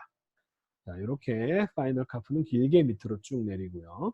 자, 요게 지금 글을 쓰는 라인이 있으면요. 이렇게 되는 거예요. 요 달렛은 한 여기까지. 네. 근데 요 파이널 카프는 원래 단어 글자를 쓰는 것보다 쭉 밑으로 쭉 내려주는 겁니다. 밑으로 쭉 내려주는 거예요. 카프. 자, 그렇고 그 다음에 또 하나의 글자는 라메드입니다. 라메드. 요 라메드는요, 원래 이 라메드라는 단어가 지팡이란 뜻이에요. 그래서 뭐죠? 그 농사꾼, 뭐죠? 양치기들이 쓰는 지팡이라서 원래 모양이요. 좀 이렇게 생겼습니다. 지팡이 모양처럼 원래는 이제 뭐 이 거꾸로 반대로 이제 이런 식으로 생길 수 있고요. 이렇게도 길게 이런 식으로 지팡이 모양처럼 이렇게 글자가 되어 있던 것이 영어의 L자가 되고요. L자가 쭉 길게 내린 게 바로 지팡이 모양을 흉내낸 거죠. 자, 하지만 이 L자에 지팡이라는 뜻이 있는 건 아니잖아요. 그죠? 근데 요 히브리어 라메드는 이런 식으로 이렇게 좀 더 이런 식으로 글자가 네모 반듯한 글자로 바뀌었습니다. 자, 요게 라메드고요. 라메드는 L. 이름을 이제 원래 지팡이인 라메드가 지팡이라는 뜻이거든요. 그런 식으로 단어가, 이름이 붙은 거고요. 자, 그 다음에 요거는 맴입니다. 맴이란 단어는 원래 뜻은 이제 물이라고 하는 뜻이에요, 물. 이게 물 모양에서 나왔습니다. 원래 모양이 요런 식으로 이렇게 되어 있다가 요런 식으로 이렇게 바뀌어가요. 요게 나중에 영어의 M자가 되고요. 여기서는 요 M자는, 요건 그냥 맴이고요. 여기 지금 요렇게 되어 있는 건 그냥 맴이고, 네모 반듯한 게 파이널 맴이라고 하는 거예요. 실제로 좀 쓰는 법을 말씀을 드리면, 요거는요, 하나, 그 다음에 둘, 요런 식으로 되어 있습니다. 쓰는 방법이 하나, 둘. 중요한 거는 마찬가지로 이렇게 가서 끝나야 돼요. 우리말 미음자랑 되게 비슷해가지고, 제가 미음 쓰듯이, 우리말 한국 미음 쓰듯이, 이렇게 쓰면 곤란합니다. 이게 이쪽으로 끝나면 안 돼요. 히브리어는. 이렇게 끝나면 안 됩니다. 이게 이렇게 끝나야 돼요. 그래서 한 번에 쓰시려고 하면 그것도 괜찮긴 한데, 그러려면 이렇게 한 번에 쓰시면 되겠습니다. 이렇게 하나, 둘, 이런 식으로. 이렇게 쓰시면 괜찮아요. 자, 맴이고요. 근데 이 파이널 맴은 지금 우리는 네모 반듯하게 써가지고 뭐 한국 미음 쓰듯이 하나, 둘 이렇게 써도 되는데 이제 원래 제대로 쓰는 방식은 이렇게 한 번에 돌려주는 방식이고요. 그다음에 원래 제가 이제 쓰는 이제 뭐 사회 문서 같은 걸 보면은 굉장히 좀 길게 되어 있습니다. 이게 약간 좀 마지막에 쓰다 보니까 이렇게 길게 뭐 이런 식으로 이렇게 네모를 이렇게 길게 이렇게 쭉 늘여놓는 경우가 되게 많은데. 근데 뭐 우리는 지금은 상관없어요. 지금은 이제 활자화되었기 때문에 그냥 이런 식으로 그냥 이렇게 한글 미음 쓰듯이 이렇게 네모 반듯하게만 써주면 됩니다. 이게 파이널 맴이고요. 이거는 이제 그 다음 자를 쓰기 위해서 이렇게 끝내줘야 되니까 처음이나 중간에는 요걸 쓰고요. 요건 파이널 맴입니다. 그냥 이렇게 쓰는 게 원래 원칙적으로는 맞는데 그냥 하나 둘 뭐 쓰든지 뭐 이렇게 하나 둘 쓰든지 편하신 대로 하시면 되겠습니다. 그냥 맴이고요. 파이널 맴. 이거 단어 맨 마지막에 오는 파이널 맴. 이것은 그냥 맴. 자, 그 다음에 요거는 눈이라고 하는 글자고요. 눈은 이 모양이 어디서 나왔냐면 뱀에서 나왔습니다. 제가 뱀 모양에서 나왔다고 말씀드렸죠. 이게 원래 눈 모양은 원래 이렇게 생겼어요. 원래 이렇게 고대 그 돌판에 새겨진 글자를 보면 이런 식으로 이렇게 뱀 모양으로 되어 있습니다. 그러면 요거랑 둘 중에 뭐가 더 뱀 모양에 가깝냐면 이게 더 뱀 모양에 더 가깝죠. 그죠? 그러니까 이거는 그냥 눈이고요. 그냥 눈이고 요거가 파이널 눈, 단어 맨 마지막에 쓰는 파이널 눈인데 원래 뱀 모양은 사실은 이거예요. 그러니까 쭉 내려버리면 그 다음 자를 쓰기가 어려우니까 내리지 않고 다음 단어를 쓰기 위해서 돌려준 것 뿐입니다. 그죠? 그러니까 이게 원래 진짜 눈이 아니라 이게 원래 진짜 눈입니다. 근데 이제 단어 그게 쭉 내려버리면 다음 자를 쓰기가 어렵기 때문에 살짝 돌려준 거죠. 만약 쓰는 표시는 그냥 눈은 요런 식으로 요렇게 그냥 쭉 내리시면 돼요. 꼭 위에 윗대가리 안 해도 되고요. 그냥 쭉 이렇게 조그맣게 요런 식으로 쓰셔도 됩니다. 요렇게 네. 그 다음에 파이널 눈은 그냥 쭉 이렇게 길게 내려주시면 됩니다. 길게. 네, 길게. 요게 쓸 때 뭐랑 헷갈리냐면요. 바브랑 헷갈립니다. 바브는 이게 그냥 이런 식으로 그냥 쭉 내려주는 게 바브고요. 눈은 이제 살짝 꼬부려지는 것까지 하셔야 됩니다. 요거 중요합니다. 요거. 이게 바브와 눈이 헷갈려요. 자, 눈이고요. 그 다음에 사맥입니다. 그리스어를 공부하신 분은 그리스어의 S자가 그리스어가 이 모양을 그대로 S자를 따라 쓰거든요. 약간은 요렇게 씁니다. 요런 식으로. 자, 이 방향으로 돌아가요. 이 방향으로. 요렇게 돌아갑니다. 요렇게.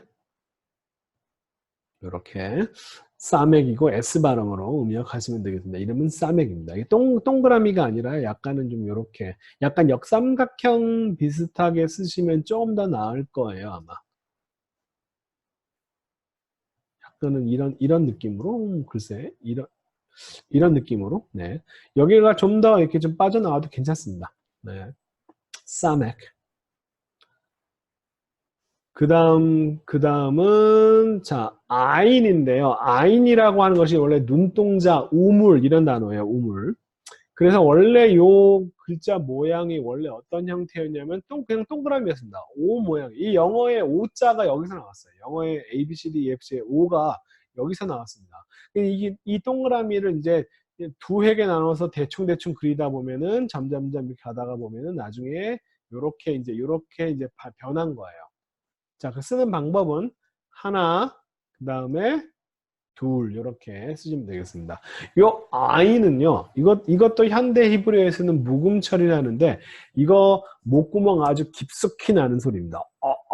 이런 발음이에요. 이게 배를 한 대 꼭 맞으면요, 하는 그때 그 위치에서 막 뭐 토할 때, 으악 할 때 하는 그 위치에서 나는, 이게 목구멍 소리 중에 제일 깊이 나는 소리입니다. 그러니까 이게 굉장히 발음이 어려운데, 이 현대 히브리어에서는 이 발음을 그냥 독일어에 없으니까 그냥 없애버렸습니다. 묵음처럼 생각하는데 원래는 굉장히 어려운 발음이야. 이런 발음입니다. 현대 히브리어에서는 알레프나 아인이나 그냥 발음 다 안 하고 그냥 또 아인 하지만 원래는 이런 발음이에요. 굉장히 발음이 어렵습니다. 아인 이런 발음이에요. 자, 여기까지 했고 그 다음에 아인, 그 다음에 페이입니다. 페이. 요 페이는요, 페이라고 하는 단어가 입이라고 하는 단어예요. 이거 원래 입 모양에서 나왔습니다. 그래서 요 원래 그 돌판에 새겨진 글자에 보면 어떻게 돼 있냐면요, 글자 모양이 이렇게 돼 있습니다. 이렇게. 요게 이제 입의 모양을 이런 식으로 이렇게 해놓은 거예요. 요 형태를 위치가 P자로 바뀌어지는 거 아시겠죠, 그죠? 그 다음에 이제 요것도 모양이 원래 요 그냥 페이보다는 요 파이널 페이가 더 이 모양이 더 가깝죠. 이것도 원래 요 모양이 원래 진짜 입 모양을 흉내낸 겁니다. 요거를 제가 써드리면은 어떻게 쓰냐면 이렇게 요거 이렇게 하고 살짝 이렇게 약간 이빨 애교머리라고 하는데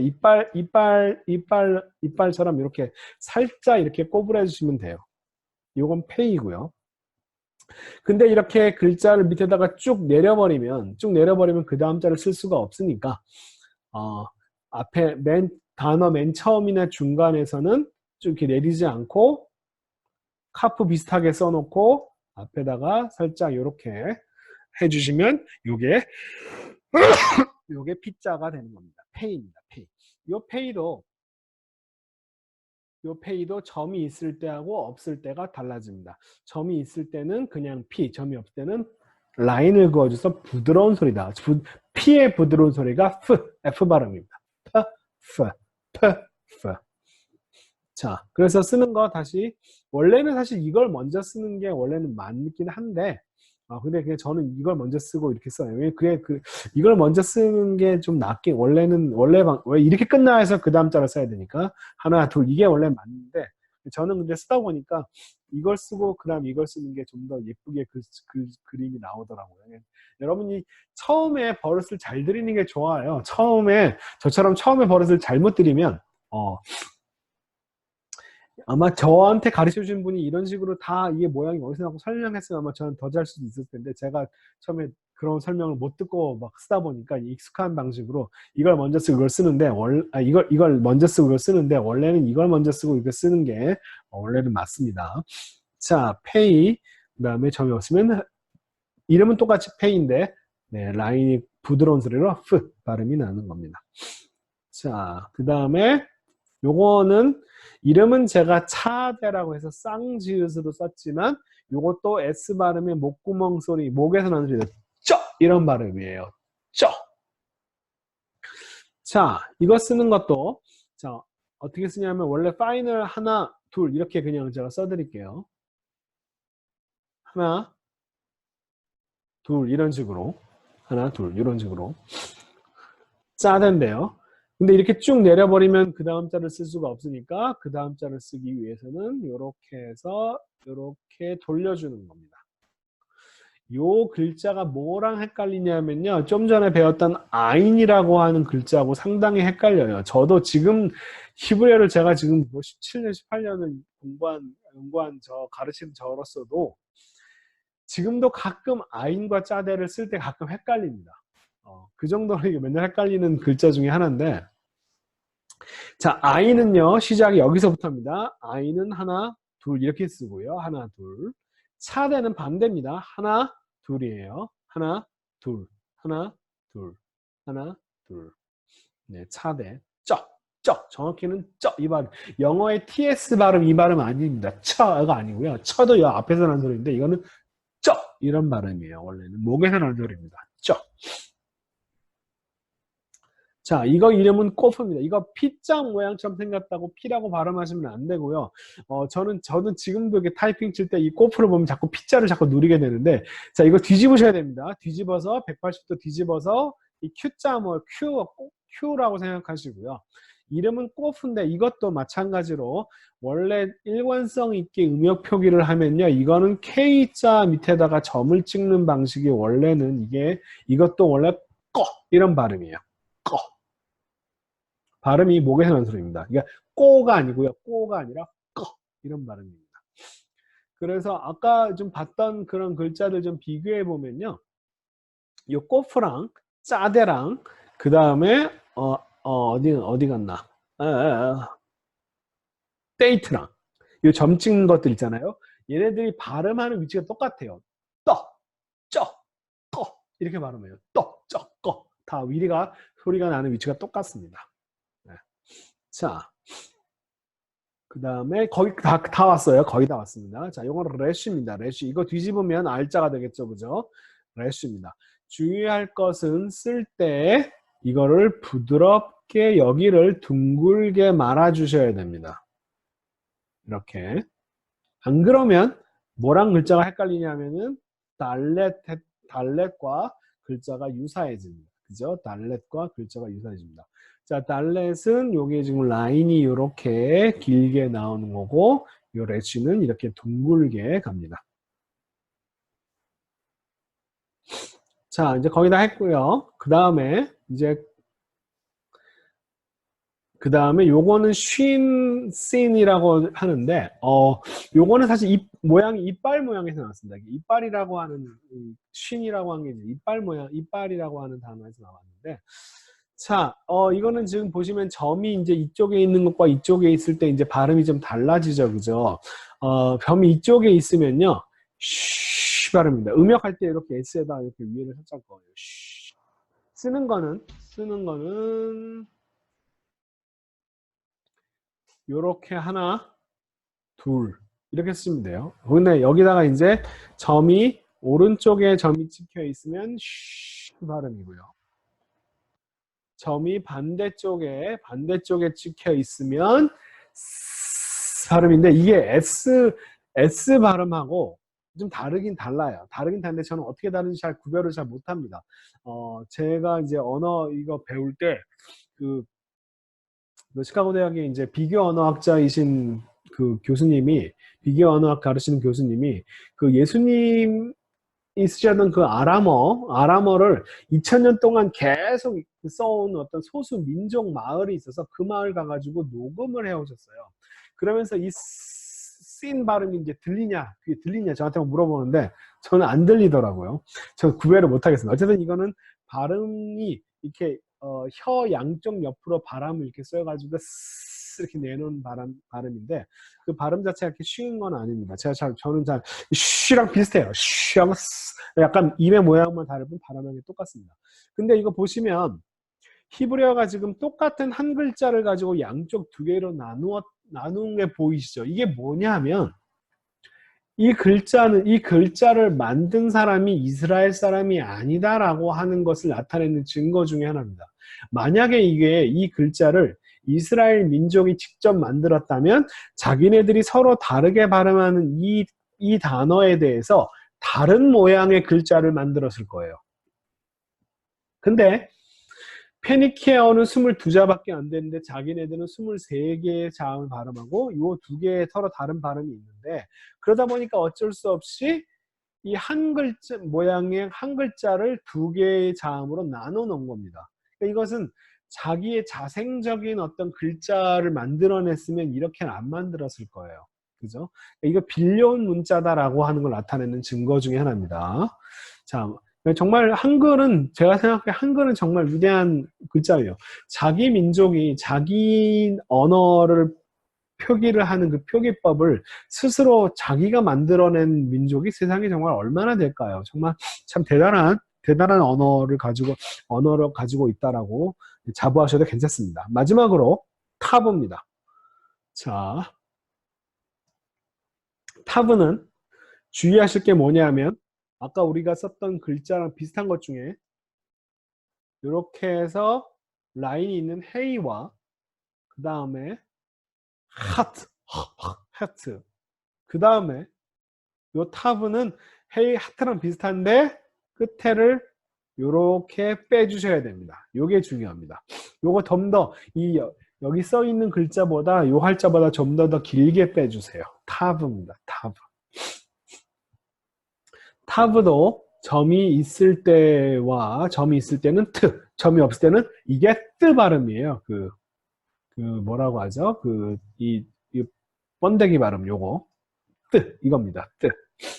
이 타브 뜨. 근데 이거 굳이 구별할 필요 없어요. 그냥 트라고 발음하시면 되겠습니다. 자, 여기까지가 우리가 지금 배우는 이제 글자 표기법들이었고요. 자, 이제는 요거 이제 하나씩 우리가 여러분 이제 다음까지 숙제가 뭐냐면 요거 알레프. 자, 알레프.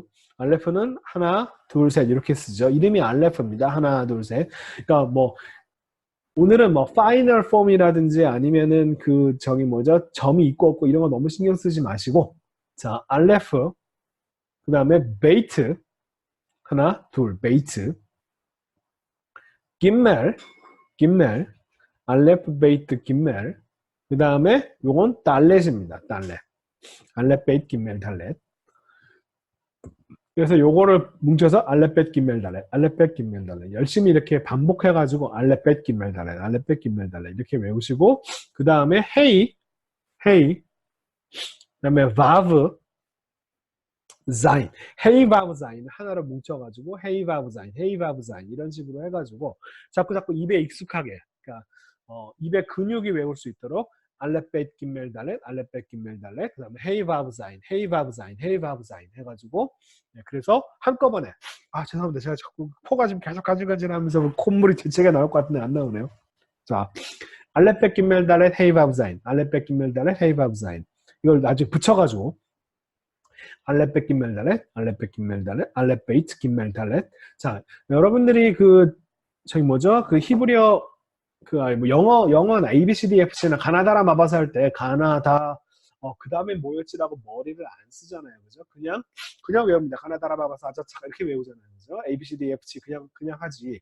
그 다음에 뭐였지라고 생각하지 않습니다. 마찬가지로 이것도 자, 언제까지 외워야 되냐 하면은 알레프 처음엔 알레프 베이트 김멜 달렛 알레프 베이트 김멜 달렛 하시고 점점점 빨리 알레프 베이트 김멜 달렛 알레프 베이트 김멜 달렛 그럼 헤이 바브 자인 붙여가지고 알레프 베이트 김멜 달렛 헤이 바브 자인 이런 식으로 자꾸 반복해서 입의 근육이 외울 수 있도록 자 하트고요. 하트 그다음에 떡 데이트입니다. 하트 데이트 그 다음에 요드 카프 라메드입니다. 하트 데이트 요드 카프 라메드 헤트 데이트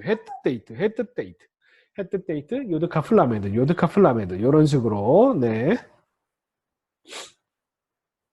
헤트 데이트 요드 카프 라메드 자 그래서 다음에 다 계속 익숙해지면 헤드 데이트 요드 카플라메드 붙여서 나중에 헤드 데이트 요드 카플라메드 나중에는 알레프 베이트 김멜 달렛 헤이 바브 자인 헤드 데이트 요드 카플라메드 그 다음에 맴이고요.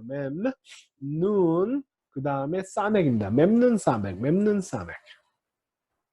ein pay 차대 ein pay 차대 ein pay 차대 맴는 사맥 ein 차대 붙여서 맴눈 사맥 아인페 차대 전체로 알레프 베이트 김멜 달렛 헤이 바브 자인 헤티 테드 요드 카플라메드 맴눈 사맥 아인페 차대 꼬프 레시 쉰 점이 이쪽에 있으면 점이 이쪽에 있으면 씬 그 다음에 타브입니다. 쉰, 씬, 타브 꼬프 레시 쉰, 씬, 타브 이런 식으로 해가지고 자, 이거 녹화되니까 녹화된 거 들으시면서 앞으로 계속 더 공부하시고요.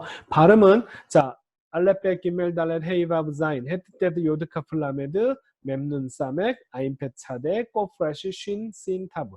제가 숙제로 이렇게 히브리어 자음 쓰는 연습을 할 수 있는 거를 또 드렸고요. 그 다음에 요 알레페 기멜 달렛 헤이 바브 순서대로 쓰는 거.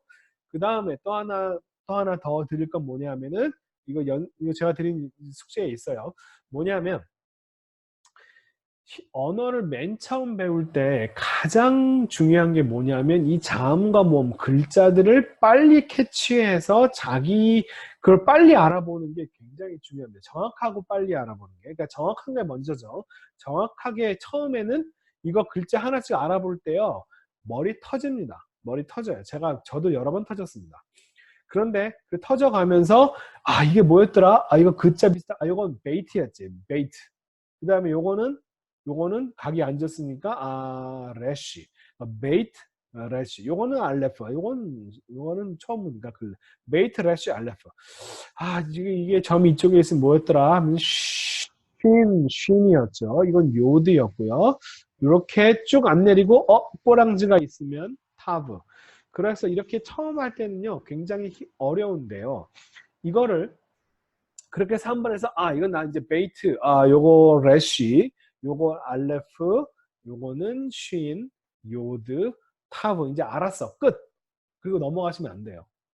이걸 언제까지 계속 반복해서 해야 되냐면 이거를 딱 보자마자 바로 베이트 래쉬 알레프 쉰 요드 타브 베이트 래쉬 알레프 라메드 헤이 요드 맴 알레프 타브 헤이 쉰 맴 요드 맴 이런 식으로 글자를 딱 보자마자 바로바로 이렇게 딱 글자를 알아볼 수 있을 정도로 자꾸 반복해 빨리 하는 게 중요한 건 아니고요. 처음에는 천천히 하셔야 되는데 천천히 하는 것을 언제까지 하냐면 그냥 나중에는 바로바로 보고 할 수 있을 때까지 자꾸 반복해 주셔야 됩니다. 여기에 언어를 처음 배울 때 성패가 여기에 달려 있습니다.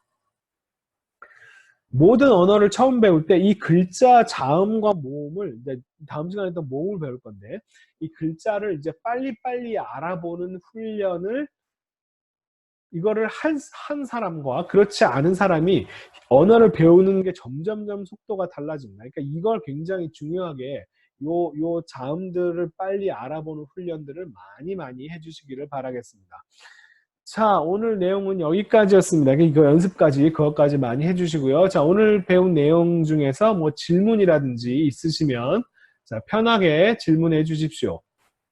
마이크가 지금 다 꺼져 계신데 질문 마이크 켜서 질문 편하게 해주십시오. 현우 질문 있니? 아니요. 그냥 마이크 켜라고 했어요. 말을 중간까지만 네, 들었네요. 혹시 질문 있으십니까? 이거 제가 켤 수 있나? 마이크를? 내가 켤 수 있구나. 못 켜나? 네. 네. 질문 있으십니까, 권사님? 아니요. 네. 자, 진주는 지금 들어가 있는 거냐? 네, 잘 모르겠다. 네. 자, 아무튼 오늘 수업은 여기까지 하고요. 다음 주를 어떻게 할지 좀 고민이네요. 다음 주 한 주 하고 쉬기도 좀 그렇고. 자, 잠시만요. 진주 들어와 있구나. 메시지를 보냈네요. 네, 들어와 있구나. 감사합니다. 네, 진주 질문 있습니까? 네, 질문 있으면 채팅으로도 질문하실 수가 있습니다. 네, 자, 오늘은 그러면 여기까지, 첫 수업은 여기까지 하겠습니다. 다음 주에 할까요? 어떻게 할까요? 현우, 네가 콜해. 이영 권사님은 좋으시대. 너는 네가 콜해. 아마 근데 저는 수업을 하게 되면 그때가 아마 일정이 기도 때인데 오케이. 제가 그럼 반주라고 있을 것 같아서 아마 저는 못 들어올 것 같아요. 오케이. 진주는 다음 주 가능하니? 자, 한 사람이라도 여기 오신 분이 안 된다 그러면 저는 안 하겠습니다. 다음 주는 쉬고요. 그 다음 주 동안 열심히 자음들을 빨리 알아보는 게 정말 이게 히브리어를 배우는 정말 상패가 여기에 달려 있습니다. 그러니까 시간을 많이 투자하셔가지고 요 히브리어 글자들을 언제까지 하냐면 말씀드리지만 정말 아무 생각 없이 딱 머리를 많이 쓰지 않고 그냥 이거를 딱 보자마자 이거를 보자마자 그냥 딱 이렇게 네. 헤이, 쉰, 맴, 요드, 맴, 헤이, 요드, 타브, 헤이. 너 익숙해지면 막 중간에 아무거나 맴, 레쉬, 하트, 페이, 타브, 뭐 헤이, 맴, 요드, 맴, 막 이런 식으로 페이, 눈, 요드, 막 이렇게 할 정도로 자꾸 반복해가지고 이걸 완전히 그냥 딱 글자를 딱 보자마자 글자 확 알아볼 수 있을 정도까지를 이거를 시간을 투자를 많이 하셔야 돼요. 이걸 할 수 있느냐 없느냐가 여러분이 히브리어를 앞으로 즐겁게 공부하느냐 아니면은 괴롭거나 중간에 포기하느냐 이 둘 중에 하나가 여기서 결정이 납니다. 그러니까 시간을 많이 다음 주 제가 쉴 테니까요. 그 다음 주에까지 열심히 해서 그 다음 주에 모음을 배울 때 너까지 확실하게 자음을 알아두시면 좋겠습니다. 왜 여기까지 하겠습니다. 네.